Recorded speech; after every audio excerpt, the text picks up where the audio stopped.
Meet Billy the Kid Deep, two-time featherweight and super featherweight champion of the world and an international boxing sensation.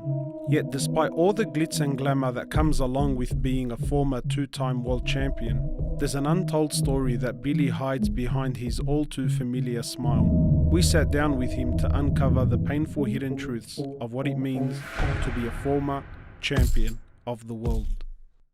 To many, becoming world champion is an accomplishment like no other, and to Billy, this was no different. Tell me about the moment you became world champion for the first time. I could not believe it. It's like that moment had finally come, like I was now champion of the world. It was like, for me, it was like, oh my, such a proud moment because my brother's gonna go to school now and tell his friends that his brother's a champion of the world. I remember this one moment where I got up on the corner post and I told him to give me the belt and the crowd was all saying, and I put the belt up like that and the whole crowd just erupted like, yeah. And I was like, champion of the world, you know what I mean? Two-time champion of the world in the history books. To be crowned world champion twice is a feat not many can attest to. But for Billy, it was a dream turned reality. So can we hold that now? Yeah, for sure, no doubt. So this is it right now. You got the leopard skin and all happening. Yeah. Let's put it on, So that's it, that's the bad boy. That's right there. But yeah, this was everything I worked so hard for. You see, ever since Billy was a young boy, he dreamed of being champion of the world. Not for the fame and the riches, but more so for the love of the sport. When I started boxing at a young age, it was all about the trophies and the belts. It was never about money. But after winning the championship for himself, his gaze swiftly shifted to the luxurious and lavish lifestyles of those who had preceded him. I grew up watching people like Oscar De La Hoya, Shane Mosley, Prince Nassim, Mike Tyson, guys that had gone on to become multi-millionaires of their sport, like right? And I was hanging out with these people.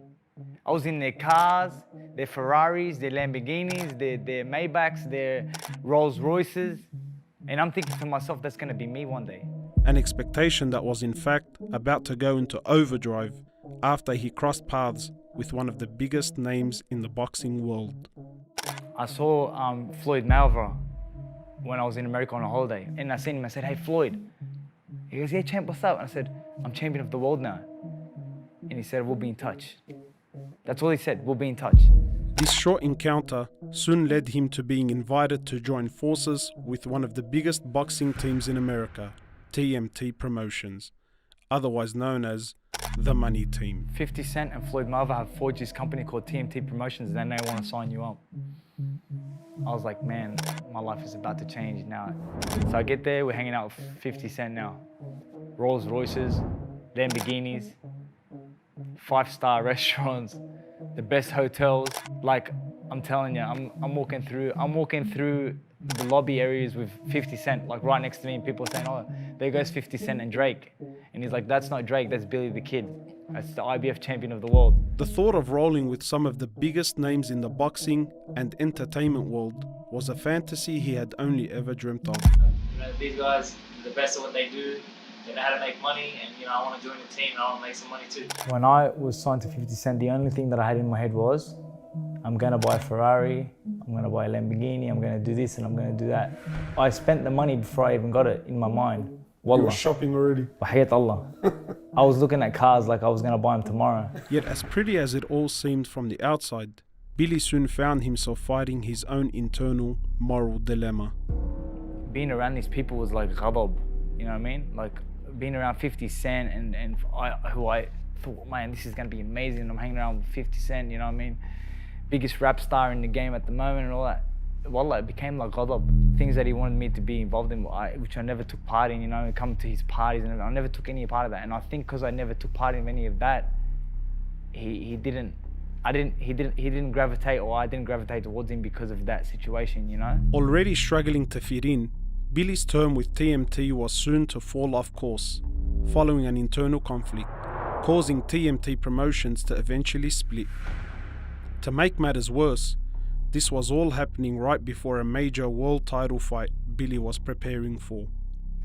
50 Cent, he says to me, oh look, I'm not gonna be able to pay you the money that I promised you and whatever. And I'm like, he's doing this to me the day before the fight, playing with my head, you know what I mean? Like, I kind of felt like he was against me, you know what I mean? Like he was working against me. Well, the next day the fight is on. I ring up my mum on the way to the venue and I said, hey mum. She said, yeah. I said, don't watch the fight tonight. And just like that, his short-lived dream soon came to an end. But as difficult as this was for him to stomach, nothing could prepare him for the major fight he was about to face back home after receiving a call from his wife. I'll never ever forget it. I'm sitting in the lounge room and my mum is standing directly in front of me and I get this phone call from Sarah. She goes, hey, what are you doing? I said, nothing. She goes, oh, where are you? I said, I'm at home. She goes, oh, are you sitting down? I said, yeah. She goes, oh, okay, cool. I just want to let you know, I got cancer. I said, what? She goes, I've got cancer. And I was like, you're joking. And then she just burst into tears, started crying. And I was like to my mom, I go, she's got cancer. And my mom's like, oh my God. 2 months and 10 days later, his wife sadly passed away, leaving Billy grief-stricken and at the lowest point in his life. I'm so confused. Tell me what's happened. So many voices in my head. The saddest part I remember of this whole experience was, I remember her father. It's like, he said to the doctor, he goes, his exact way of doing it was like, what do you mean? What do you mean? What is it, money? You guys need money? Because I have money, I could, whatever you want, you know? And they were like, sir, it's got nothing to do with money or anything. We've done everything we can for Sarah and, you know, we don't think she'll be with us much longer. And the only thing going through my mind was, what good is money now? He never expected the love of his life to be taken away so soon. Yet just as Allah gives, Allah takes away. And it was a lesson that Billy learnt the hard way. The trauma that came after that is something that I wish I could turn the clock back on, you know what I mean? Because there was so much trauma that came after that point of her death, you know, like things like that I experienced, you know, like for the first time I actually went into a grave and buried Sarah. And I was just thinking, man, how did this happen? But I know life goes on, they will leave me. Well, like for 6 weeks straight after her death, I was a regular visitor of the cemetery, possibly 2 to 3 times a day. And I wouldn't tell anyone I was going there. I would just go there and sit there by myself. Dealing with this loss was no doubt the biggest fight Billy had seen in his career thus far. Yet by turning to his religion and reviving his connection with Allah, he was able to make it through. The only calmness that I would find in my life is through salat. That's the truth. I'm not just saying this because it's the right thing to say, but I'm telling you the truth.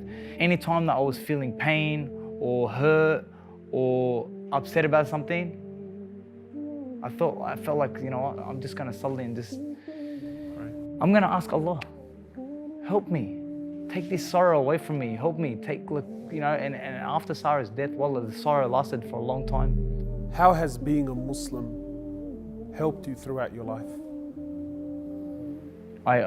I believed strongly because my father had instilled us that nothing in your life happens without the will of Allah subhanahu wa ta'ala.